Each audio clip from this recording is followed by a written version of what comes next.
I've really loved learning new techniques in baking.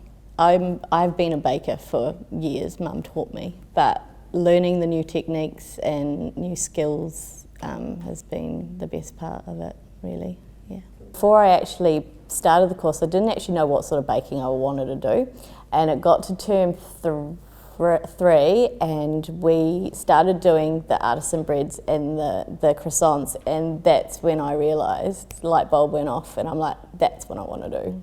To own my own business, not like a bakery, but specialising in stuff that New Zealand doesn't really do.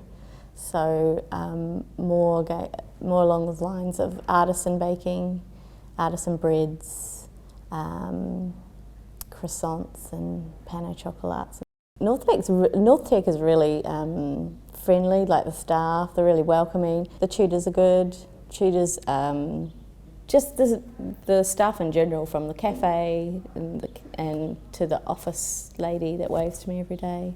Yeah, everyone seems welcoming and helpful, yeah.